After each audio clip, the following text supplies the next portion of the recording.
welcome to Texas Whiskey. My name is Jimmy Hayes Nelson. Most people just call me Coach Jimmy, and I'm here, as always, with the doctor, Dr. Nico Martini, who is pouring a drink very early in the show. Nico, tell us what we're drinking. I'm cutting to the chase, Jimmy. Did you not like my intro? I need some whiskey, Jimmy. What are we drinking? What are we drinking? We are drinking a Ranger Creek Rye that has been finished in an Austin Eastcider's barrel. It's what you might call a collaboration. How long did you wait? Okay, it was long, but I'm a big fan of Austin Eastciders. I've never been a big beer guy, but I like cider. I like cider a lot. Unfortunately, maybe me and apples just get along really well. So it's a Ranger Creek Rye. Yes, here's your whiskey. Thank you. Yes, it's a Ranger Creek Rye that has been finished in cider barrels. This is part of the Tejas Project. Tejas Project is something that the Texas Whiskey Association, the Texas Whiskey Festival does. And so Jake Clements, we've spoken about him before. We have. And you've done a great interview with him. Yes, when we were at the Texas Whiskey Festival. We had a lovely time at the Texas Whiskey Festival, and the parts that I remember. So the rest of it was documented, so don't worry about it. We're good. We have it on camera. Yeah. So he's got every single year he does a Texas Whiskey Festival blend. Okay. So this, and we've seen this before. Yes. The Texas Whiskey Festival blend is something that comes out every single year at the festival. It is distributed, or it is sold through Crowded Barrel, which we will get to in a moment. Yep. And so this one, I believe this is the first one, maybe the second one. I forget. This one in particular has Iron Root, it has Balcones, and it has Andalusia in this one. The one from this year, I believe, has Devil's River. And I'm going to get it wrong. I think it was three bourbons, Devil's wasn't River's in there. I think Andalusia's... No, it wouldn't be Andalusia because, yeah, you're right. It is. I remember him saying it was three bourbons this year. So that type of stuff, this is also where this Tejas Project came from. And Ranger... Yeah, so the Tejas Project is sort of his other thing that he does throughout the year. So this was with Ranger Creek. I know that Lone Elm is working with something, working on a Tejas Project with him. I don't know. But it's always kind of... It's kind of this style. Yeah. So it's working with one distillery or working with multiple distilleries and doing something, doing some sort of a little tweak on their whiskey. You definitely can smell the cider in this. Oh, definitely. Yeah, no, this is really solid. I like Ranger Creek Rye. I forget how old this is. This is 94 proof. This is a 3-year-old whiskey. Oh, that's lovely. Yeah, dude, it's great. That's a sit outside and sip on that on a really warm day like today is. Mm-hmm. This is your summer sipping whiskey because you think, okay, I can sip a cider out by the pool. Exactly. Why not sip a whiskey that's been finished in cider barrels? So yeah, you definitely get a lot of the apple. It's very mellow. It's 94 proof, so it's gonna be easy drinking. But, sure. But yeah, it's really straightforward and approachable. It's really it's lovely. It's a delightful whiskey. I spoke at an event this week, and somehow when Nico's not around, I've become Nico Jr. a little bit. Like I've become your Padawan in some ways, and then I'm really proud of myself, son. When I got so much to learn. I got a long way. I'll put the braid in my hair. I'll go very Obi-Wan to your. We'll get there. You got to give me some credit. Dude, you're doing great. We've come a ways, and I feel like I've become this. What do you want? Like this champion for Texas whiskey when I'm with people. Advocate. Good word. Good word. So when people from outside of the state, so we were here at an event, most people from outside the state, and we're literally, talking about, hey, well, have you tried this? And it was really funny to watch them go, wow, you know a lot about this. And I was like, no, I don't feel like I do. But then I'm like, well, yes, I do compared to what I did know. Yeah. But where I was going to go with this was how much now that like 94 proof seems to be a low proof whiskey for us, because I'm like, wow, we drink a lot of stuff that's really high in proof on this show. Yeah. When 94 proof is just like, oh, this is cute and it's easy drinking, you know? Right. Yeah. I feel like, everything here is well over 100 proof. Like well over. Oh, this is right at 100 proof. Yeah. But yeah, it's there's a lot of, dude, and I feel like my liver's like CrossFit liver now. You know, it's like I started lifting heavy and now we can handle more. Yeah. And I mean, most sort of, the on the shelf whiskeys, there's a whole bunch of them that are 80.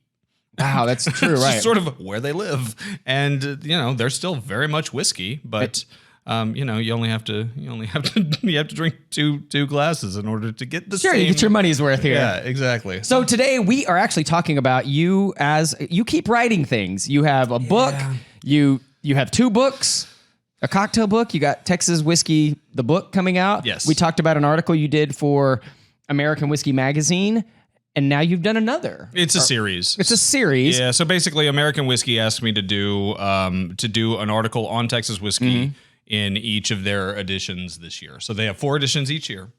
This year, every single one of them will have an article in there about Texas whiskey. Fun. The one that I just wrapped up, it'll be out in August at some point, I think. Okay. Just wrapped it up. It's about collaboration. So basically the way that it works, which I had no idea. I'd never been a journalist as far as like magazines or much less a series. Yeah. Right. So, I tossed it out there, and when the book ended, I was kind of like, okay, I know all this stuff. I should do something else, or maybe I can find another place to talk about this stuff, right? So that I can highlight the book and champion Texas whiskey and that kind of thing. Sure. And so I blindly pitched Whiskey Advocate, and I blindly pitched American Whiskey Magazine. I was like, hey, I know a lot about Texas whiskey, and you should let me write about it. And then I did it the right way, which was actually to come up with pitches and pitch them on. These are the stories that I would like to write. Sorry, I don't know what I'm doing. And so one of the stories that I pitched to American Whiskey was just kind of about collaboration. Yep. So when I first emailed, I was like, oh, we could do something about the climate if you really want to do something about the climate. Sure. Like the spirit of collaboration is massive in Texas, and I think that would be an interesting article. There's an incredible diversity in the types of whiskey that we make here. I think that would be an interesting article, that kind of thing. And so the diversity article was the first one, and then this one, Phoebe, my editor, was like, I like the collaboration idea. Let's talk about that. And I was like, okay. So she was like, just tell me a little more. I was like, okay, well, there's sort of this spirit of Texas distillers they say yes. Right. Most distillers. Well, you even open the article. It's not even just Texas distillers. It's this idea of Texas as a collaborative spirit in many industries, which I really hadn't thought of. As far as you kind of give a bunch of lists of like, hey, there's collaborations in a bunch of different industries here. And it really is something that really is a spirit inside the people of this state as well. Yeah. I mean, I think that I don't think that the concept of barn raising is necessarily a Texan thing. Sure. But damn, do we do it here in a lot. And I mean, I use that as a metaphor, but sure. It's very much the Texas whiskey industry decided a long time ago that the way that they were going to be successful is if they started working together. Yeah. And so, I'm saying all of this to Phoebe, and she's like, "Oh yeah, no, that's great. That sounds awesome." I'm like, "Okay, just so you're aware, I have this little project called Grayson that it's literally a blend of 3 different distilleries in Texas, and it's the first time that it's been done. And we don't have to talk about it. Like, I totally get it. That seems like the type of thing that journalists should not be allowed to talk about, because that's conflict of interest. A conflict of interest. So there was just total disclosure from you to start. And she goes, can you just write the article from that perspective? And I'm like, you want me to spend half the article talking about my whiskey? Yeah, no problem. Yeah, I'll do that. That sounds great. to your thousands of subscribers that are from all over the country and world. Yeah. Okay, we can do that. I would be more than happy to tell you about how the whiskey came about. That sounds great. Right. I spent the past few weeks, kind of having these one-off conversations. The thing that I love about the book is that now all these folks are in my cell phone, and I can pop off a text message and be like, hey, I have a quick question. Can I call you? Right. And I need a quote. Right. Yeah, exactly. It's like, why is collaboration important in Texas? They're like, this is a weird question. I'm like, I'm writing an article. Just answer the question. Right. And so yeah, I've spent the last couple of weeks just kind of talking to everybody. Just what do you have going on? What kind of collaborations do you have coming up? Like, why do you see it's important? Is it particularly a Texas thing? Yeah, and I think that's the biggest thing. Reading the article, and then also just in previous episodes. And if you haven't checked out previous episodes, I really encourage you to, is like, especially when we've had guests, this idea of we're all rooting each other on. And what I didn't realize is how much that doesn't happen necessarily in other states than here. Then you think, oh, well, do all the Kentucky people share their secrets, or does and I don't know what it was like. And again, going back to benefits of us being a younger industry, that might have all happened in the early days of Kentucky bourbon or whatever. But now that you have something so established, I find people aren't sharing secrets as much, and you're trying to differentiate yourself potentially. Yeah. And this is what we talked about. We've talked about with Robert Licorice was here. Mm-hmm. We talked to Brandon from Lone Elm and stuff. It's like, hey, these guys sharing with each other and talking really, or we even talked about Dan Garrison talking to these guys, kind of being the front runners, and saying, here, I'm going to share what's working, what didn't, and really hopefully raise the entire industry. That's got to be super unique. And maybe it's just unique right now because this is newer compared to other states. I feel like this is it's a very interesting time to be starting an industry, to be starting a facet of a very, very old industry. Sure. And, I don't know. I mean, the internet has changed everything, and the dissemination of information is absurd. And like, the simple fact is, all of the answers are out there. You just have to go find them now. Right. Whereas before it was like, no, man, you will never know how to make that bourbon taste that way unless you literally go talk to that family. And so I'm sure that because of the internet that they're sharing their processes more publicly? I think it's just more of the idea that I don't think that it's because of the internet, but I think that it is the culture that we have grown up in is more collaborative in general. I would agree. Yeah, absolutely. Than the way that bourbon began. Yeah. I mean, the way that bourbon began was with farmers who needed to figure out a way to make this corn last for longer than it would just last if you left it on the wagon and tried to sell it in the next town. So like they literally started making whiskey out of corn because they needed a way to be able to sell corn 6 months later. Sure.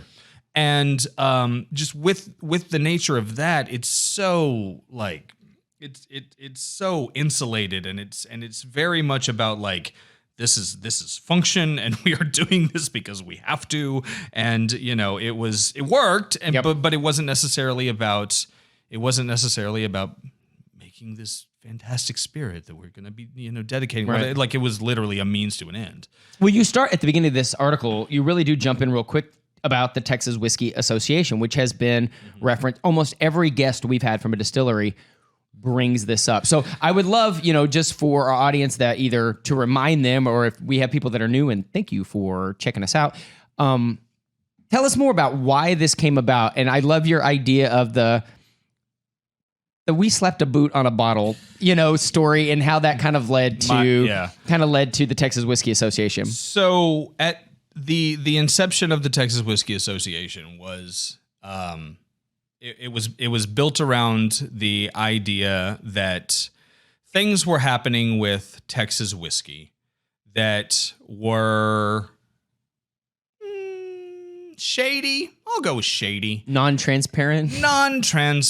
And all of a sudden you had some big, huge names of whiskeys with Texas all over them, whether they're named after a state or whether they're named after a creek or a river or a stream or whatever, some sort of Texan body of water. Slap that on there, throw some spurs on and call it a Texas whiskey. It doesn't matter that we bought it from a big old factory in Indiana and we bottled it here. It's a Texas whiskey. And not even aged it here, just bottled it here. I mean, some of them, yeah. Lots of them. And so, you know, all of these guys like Iron Root and Balcones and Garrison and Treaty Oak and all of the guests that we're going to have on the show, right? All of the ones that were in the book, like those guys were sort of, they kind of got to the point that they're like, we have to do something. Like this is like, if we don't claim it now, it might become too late. Right. And so a group of distillers founded the Texas Whiskey Association. And when you're also protecting your reputation. Yes. Because if those are the things that, especially early on, people think Texas whiskey, what's this? That's different. And the reputation is, oh, that's just stuff from Indiana they stuck in a bottle. Yep. Then this industry's never taken seriously either. Right, exactly. Yeah, Japan's going through it right now.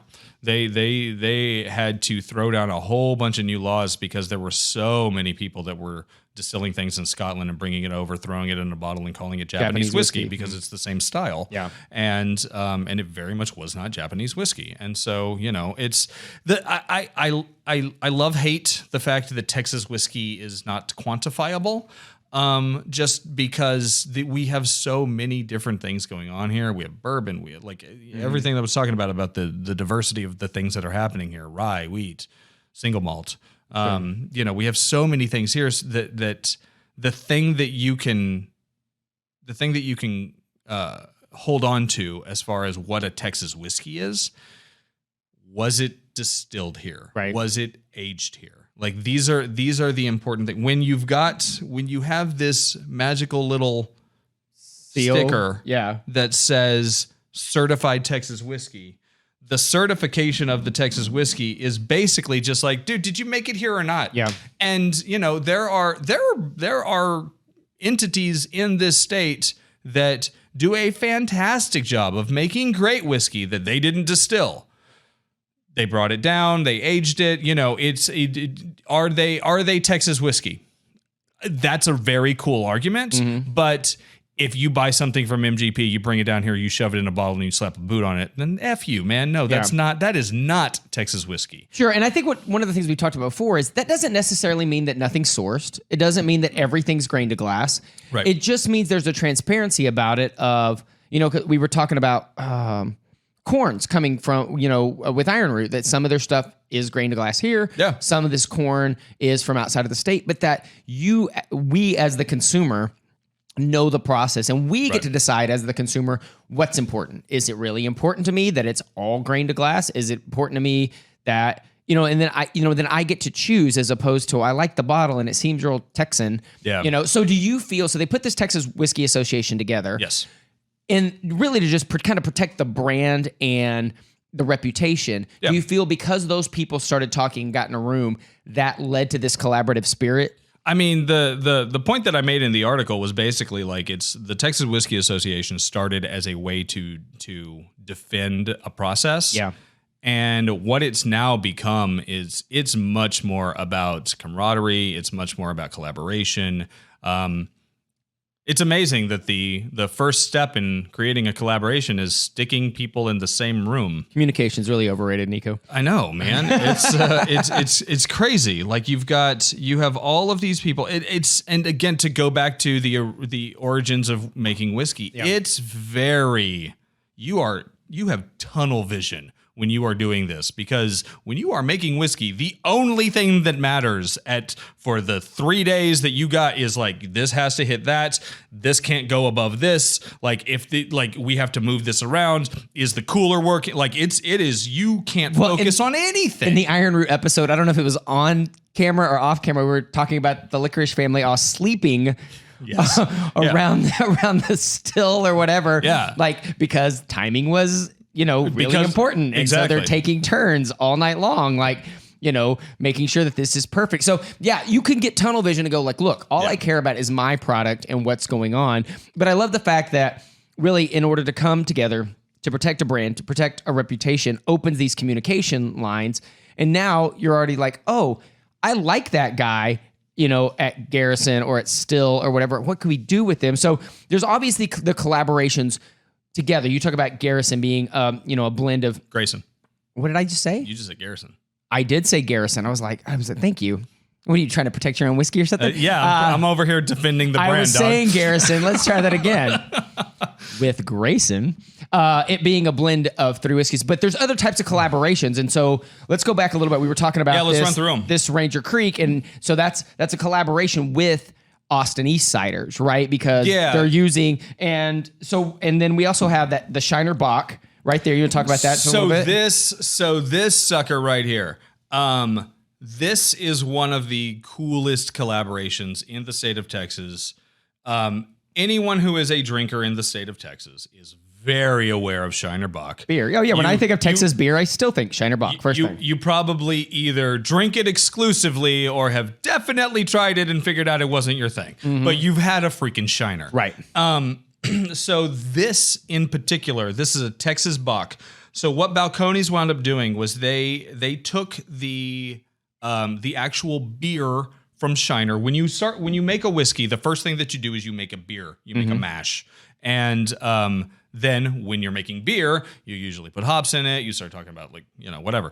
But with whiskey, you just kind of have the beer mash. They took the recipe for Shiner, made it without the hops, and then turned it into a whiskey. Gotcha. And so this is the second year that they've done it. So it's not something. So when I looked at that, I think what I first assumed is it was just a Balcones whiskey finished in Shiner Bock barrels, but that's not the case. They are the barrels that this lived in are going back to Shiner. Okay. And they have a Shiner Bock that has been finished in Balcones barrels. Very cool. And so, I love that these collaborations go both ways. Yeah, absolutely. Right. That's awesome. And then we were talking about... Yeah, we can stick on Balcones. And so what's cool is Balcones really... they really lean into this whole collaboration thing a ton. And so this is the Dawn. We got this while we were on our way down to the Texas Whiskey Association or Festival. And so this is finished in wine barrels from, is it Hawk? Hack. I think it's Hack. HAAK, which is a winery here in Texas. And so it's finished in their wine barrels, correct? Awesome. Yeah. And so what they usually do with, you going with that one? Dope. I am. Yeah. Is that okay? Yeah. Okay. Have at it. I want you to try this real ale one. Okay. Actually, and this Shire one. So what you typically do when you do a finishing run is you've got these are Madeira casks, and you will finish it in there, and then when you do the first. You do the first dump, you do the second dump, and you do the third dump, and then you blend them back all together and kind of evens it out. Well, in the process of this, it just didn't get back together. And so kind of last minute, they were like, well, F it, let's release 2. And so we can show, we have both here, right? Yes. So if I can get this in the camera here. So there's the Dusk and the Dawn, right? Mm-hmm. That's the Dusk. So the Dusk was the first round? The Dawn was the first round. Dawn was the first round. Because I know English. Dawn's first, Doug. Well, yeah, I guess that, Dawn and then Dusk. But I was just thinking maybe they drink. Dusk a little bit more like, It seems a little more gritty to me. Gritty, it's dark, right? Yeah. So I always assumed the Dawn being a lighter version. No. So I went the complete different direction. You totally went the opposite way. I didn't go in order. But yeah, if you look at spin them around so that you can actually see. The Dusk is darker. Yeah. Yeah. And maybe I got it wrong. Maybe the Dusk is the one that's. I think I did. Actually. I'm gonna go with that. I totally think I did. I'm finally right on something in this show. It's only taken. You're finally right. I'm going to go back to giving myself credit that I'm learning. He says I have a long way to go. Mark this moment. We're going to need this moment from now on. Yes. Yeah. This will become micro content that I just play over and over again for myself. Right. But yeah, they're very, very, very similar, obviously, but different vibes. Like they definitely taste different. That's cool. So yeah, that's a cool collaboration with Hack. Obviously we talked about Grayson this one. So this. Talk about these here in the middle. So this right here, this is Real Spirits. I don't think that we've talked about them yet. Okay. We may have brought them up once briefly, but yeah, go ahead. So Real Spirits is the distilling arm of Real Ale. Okay. Real Ale as in beer? Yes. Okay. Is a brewery that is in Blanco. Gotta say it right. Where Andalusia is. Blanco. It's in Blanco. Right? Is that the same place? Not Blanco. It's in Blanco. Blanco. Right. Yes, actually, the Ty who owns Andalusia, he was the former head brewer at Real Ale. I did not know that. Yeah, Very cool. Isn't that cool? So this is the distilling arm of Real Spirits, and so inherently, when you're the distilling arm of a brewery, you make a lot of single malts because that's the beer that you have. And so this... So going back to like what you said with the Balcony stuff, it's like that's their mash? Yes, exactly. Okay. Exactly. So this is... I'm learning about beer also here. And so they do a lot of big, bold, dark beers, and that turns into good single malt whiskey. Sure. And so so this in particular... It's a great color on that. Holy smokes. It's gorgeous. It's very, very pretty. So this in particular, this is their double barrel. The reason that I have this is because this is a collaboration that when they do a double barrel is they do their single malt and finish it out in their barrels, and then they put it in a finishing barrel. This, my friend, is finished in an Andalusia barrel. I believe this was not the Striker. This was the peated single malt. Okay. Andalusia barrel. So once again, you have two distilleries collaborating. You have two distilleries collaborating in some form or fashion. And just the simple fact that these people are talking to each other, and the simple fact that they are willing to pick up the phone, make a phone call, and kind of ask about, hey, how's it going? Like, talk to me about your whiskey this year. Like, right. how did the freeze affect it? Like, just sort of it's a collaborative industry. Sure. And so you have this opportunity. We're finally getting into things like Grayson, where you actually have different whiskeys that are being blended together. I am fairly confident that there will be additional blended Texas whiskeys that are going to be coming out. And I'm going to go back to, I really feel, and you touch on this in the article, that Grayson doesn't happen if all these people don't already have relationships with each other. 100%. I mean, obviously, I'm excited. Okay. It's so good. I'm excited because this Go ahead, put it in the bougie glass. You have an empty yes. bougie glass right there. We're going to play categories with Glenn Cairn. If you don't get that joke, you need to watch a previous episode. that obviously you were the point person to have these conversations, but if they don't all like each other already or are already rooting for each other, Yeah. Grayson never happened. Absolutely not. This spirit of collaboration is why when you approached each of these distilleries, they were like, yeah, let's do it. And if I was to have tried to pull out, yes, I think I could have put together a blended bourbon in Kentucky. Sure. I could have talked whoever into selling me a couple of barrels and whatever. But Grayson is much more than just a blended bourbon. It's the epitome of the collaborative spirit of Texas, frankly. And like the fact that Lone Elm is willing to give us the good barrels and like the stuff that they could totally be selling as single barrels to whoever, they were willing to give it to us so that we could be so that they could be part of it. And the thing because that it's quality. It wasn't like, well, this stuff's left over or this one didn't quite hit. Yeah. When I was talking to Brandon about it, he said something along the lines of like, you do have to be careful. Like you can't just sort of let your name be on things that you don't control. Like Sure. you have to believe in the people that you're working with, Right. but they do.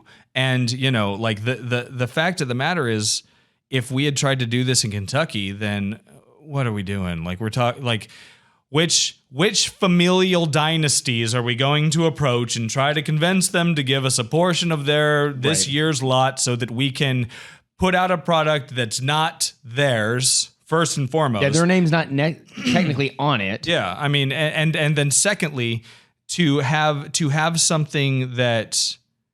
I think the way that I put it in the article was something along the lines of like, I understand like when you are an artist, and I firmly believe that this is art. When you are an artist and you have the thing that you have put your heart and soul and life savings into right, lots of money, time, to make happen because you believe that this is the way that it should taste. And I come in and I'm like, hey man, yeah, I like it. It's cool. I really want it to be like 6% of this other thing that I'm working on. What do you think? Right. Like, I don't know a single artist who's like down to be part of a puzzle. Right. I want to mix it with this other artist who do things way different than you do. Yes, exactly. Right. Who have a totally different approach. But I think that y'all would work well together. Right. And so, collaboration happens in art all of the time, but it's rarely with finished pieces. Yeah. And so, what do you think? Isn't this amazing? Yes, yes, it's lovely. This is one of my favorite Texas whiskeys. I love what Davin, and so Davin Topol, he is the master distiller at Real Spirits. Okay. He used to work at High West. And we got into that a little bit. And you talk about that a little bit in the article. Yep, I remember that. And so he even talked about that when he moved from High West, which is in Utah, right, and coming here, about how different the area, the spirit was of collaboration in Texas versus where he'd come from. And I mean, there's not a lot of stuff happening in Utah, so I understand that like there were like a whole bunch of other distilleries that they could have collaborated with. They are kind of the one in Utah, right? So, but at the same time, like their whole like the High West bit was taking stuff from MGP and doing certain blends and like. They could have done it a different way. Like they could have absolutely had a company that started by taking stuff from MGP and blending it with stuff from Dickel or blending it with stuff from Beam or like wherever they could get it. Sure. They could have done it that way, but they decided to kind of stay insulated. And Davin was talking about just like the idea that everything's open here and everyone's willing to communicate. And we don't come the way that Jared put it Jared Hempstead, the master distiller of Balcones. You're learning. Nice. The way that Jared put it when I was talking to him, he's like, we don't have 100 years. We don't have 200 years of culture that we are fighting against in order to create these things. Yeah. We're literally the makers. We're the beginners of this thing. And so whatever we decide to go about it, that's the way that it's going to be. And thank God we have those who are open to collaboration. I think one of the things that I've just noticed just in business in general is there are certain people that have a scarcity mindset and there are certain people that have an abundance mindset. Yeah. And so they don't look at, okay, we'll use this as an example. They don't use this glass as this is how much success is available. And if I take a sip out of this, then there's less for me. It's this, we can all win. And if we just continue to promote one another and make this better, if I even hype you as a quote unquote competitor, it's not going to take from me. And I just feel like this is what's going to be the staying power of this. And I hope this continues. Yeah. Like I said, we don't know that this might not have been the initial spirit of things with all the old school guys that started this in Kentucky, and somewhere along the way, it was 200 years ago. Like, who knows? Who knows?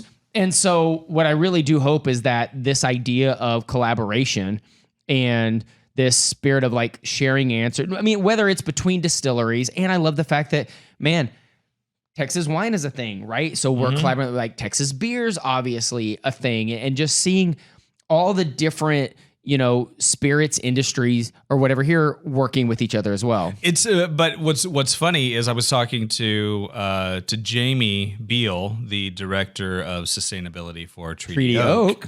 About just sort of what they were up to. And she was telling me how they are, she's like, yeah, we've given barrels to, like, we're barrel aging some olive oil. We're barrel aging some hot sauce. We are in their whiskey barrels. In their whiskey barrels. Wow, nice. Like, we're barrel aging some honey that we're going to take the honey out, and then we're going to put whiskey back into the barrel after the honey's gone. And like there's lots of different ways that you can work with each other. Right. I want to make sure that I bring this up because we have not talked about this distillery at all. This is a distillery called Shire. Okay. They are in Brookshire, which is just outside of Houston. And so Shire, man, it is. It is. And I think the Shire, I think of like Lord of the Rings. It's not that Shire. Have I told you my my Elijah Wood story when I was at South by? That you have his hair? No, I ran into Elijah Wood during South by. We were at You did? I literally ran into. I was hammered. Were you just mesmerized by his blue eyes? No, no. I was mesmerized by the fact that it was Elijah Wood, and I actually recognized him. And so I go up to this bar, and I'm hammered. Go up to this bar, and I'm like, dude, hey man, can I buy you a shot? And he's like, yeah, sure. I'm like, all right, cool. And so I like ordered a shot, and I gave him a shot. And so we did the toast. I was like, hey man, a guy asked, what news from the Shire? And he like looks at me and just walks out of the bar, and I'm like, you blew it, dude. I'm the big winner. He took your shot. He did not want to talk about this He took my shot and had no interest in talking about Lord of the Rings. Well, at least you didn't ask, do you really have giant feet? And look down and see if he was barefoot at the same time as well. Oh, God. No, all I had was news from the Shire. Okay, that's good. Speaking of Shire. Okay, good segue. Oh, my God. Which has nothing to do with Elijah Wood. Okay, so Shire is named after Brookshire, which is the city that they're in. Which is outside Houston. Outside of Houston. Okay. Tiny distillery. Okay. Very, very much it's a dad and his son, and great. they've got some other folks that work there, but it's a dad and his son, and they wanted to start a distillery, and then they looked at buying this other distillery, and that was going out of business, and they wound up not doing it, and so they sort of just pieced it all together. Sure. But like his son was a mechanical engineer, so like the whole lot of the thing is all about like There's so the many automation engineers that built end in. up in this industry, I've noticed. Yeah, it's crazy. And so they built out everything that they had, and like in the midst of all of this, they got a call from, please tell me it's on here. I think it was from No Label Brewery. Oh, that's a place. Yeah. And so No Label Brewery, which is in Katy, they had also outside of Houston. Right. It's closer to Houston than Brookshire. So they had a beer that I don't know what happened with it. It went bad. Not like undrinkable, but like they didn't want to. It wasn't up to standard. They didn't want to put it out. Sure. And so, but they had all this beer. Right. And then they knew these guys who were opening this distillery, and they're just like, dude, you can have it. Like, run it. See what happens. Maybe it's something, whatever. Right. So there are I believe they told me there's a total of 180 of these bottles, like, period. Wow. This is called the Shire Centaur. It is a single barrel straight malt whiskey. So yeah, 180 bottles sounds about right. Okay. Because they had just enough to almost do a barrel. So our audience probably isn't going to find this You're bottle. never going to see this whiskey. Unless you go to Houston and decide to do the distillery tours and then go to Brookshire. Yeah. So yeah, this is ridiculously rare. It's a single barrel straight malt whiskey. And in the spirit of collaboration, this was one thing that I definitely wanted to talk about, just because I love their story. Cheers. I love their story. I love like the fact that they're just kind of, they wanted to make this happen, and they seized upon an opportunity. They made something. I think it's solid. Do you want to try this? Yeah, I would love to try that. Yeah. And again, I go back to, and Robert like touched on this last week a little bit. It's not necessarily like this is it's not a money grab. Like, so many people start this. Oh God! Because it's their the passion fastest project. way to lose $1 million is to start a distillery. Right. Jesus. And we were talking about, going to banks and asking for loans of like, hey, so my product's not going to be ready for 2 to 5 years. And I can't tell you if it's good until 2 to 5 years from now. Right. And I guess, so going into this, specifically something like this, it's another family story, right? This is what we're doing. This just because it's for the love of what we're doing. It's not, hey, here's a get rich quick scheme. There's nothing quick about this, whether it's the product or the money. So no, it's like most artists. I mean, it's a passion project. If you get lucky, then great. Then good for you, and please keep making it, because obviously you had enough cojones to actually try it. Yeah. And yeah, it's totally different and interesting, and Yeah. It really is. Yeah, it's like nothing you'll ever taste, and they're never gonna taste it again because there's a finite amount of this stuff, because whatever the hell happened to that no label beer, it's probably not gonna happen again, and they did one run of it, and so it's just kind of right, and it was the no label beer that they weren't crazy about, right? So it was yeah, exactly. Yeah, it's just super different, and it really is like art. Sometimes it's just that moment in that time that these things crossed or everything worked out, and this is what we made out of that. Yeah. So the last one, of course, is the Grayson. It's. I haven't heard about that. Tell me more about it, Nico. Just because we've been mentioning it, just to kind of make it clear in case this is the only episode of our show that you've seen. Grayson is a Texas blended bourbon. We are working with Iron Roots, Balcones, and Lone Elm. It is. Basically, the way that we put it together was I was approached by some investors who had a winery, and when they wanted to make brandy, and then they decided, oh, we can't make brandy. That's a terrible idea. Let's make whiskey. And they said, we want to make a Texas whiskey. And I said, cool. How do you want to do that? And they said, well, we're going to buy this stuff in Indiana. I'm like, no. And they're like, okay, we're going to buy this stuff in Fort Worth. I'm like, okay, that's okay. That's better. But things happen, and Pernod Ricard buys TX whiskey, and so they wound up not being able to do their private label thing. And they're like, well, how would you do it? And the thing that I couldn't get over was I just wanted to work with everybody. I'm like, I don't even know what that means, but I want to work with everybody, so it turned into a blend. And I called Robert up at Iron Root and was like, hey, man, here's my idea. Blended Texas bourbon. What do you think? And he's like, yep. Sounds fun. I'm like, okay, cool. So we go up to Iron Root, and Jonathan, the master blender and distiller, gives us a whole bunch of options, and we kind of dwindled it down to what ultimately became Grayson. And did you know that? So you approached Iron Root first. Yeah. Did you know which other two you were going to go to initially? No, did not. Absolutely not. I did know that if I got Iron Root on board, whoever else other people would be interesting. They would probably say yes. Yeah. So that was very calculated. However, we did not know. Like we tasted a whole bunch of different ones, and we're coming out with our next batch is coming out in March, and there's going to be a fourth distillery on here. So we're going to be doing different things. What I've always thought is amazing about this is it really is a celebration. You want to talk? So this is how we put a bow on this thing. It's the ultimate example of collaboration. Yep. Big time. And, after we had the launch party and everything else, we were already talking about what's the next batch. And it was like, cool, it's going to be a celebration of Texas whiskey. Yep. And it's going to continue to move. It's going to continue to be other places that we can celebrate. But it's always going to be Texas. It's always going to be Texas. And it only works if everyone wants to play together. Yep. Yeah. 100%. Cool, man. Yeah, dude, it's a collaborative state, and embrace the collaboration, because that's the way that we're going to win. It is. I'm excited. This has been amazing. So thank you for checking out yet another episode of Texas Whiskey.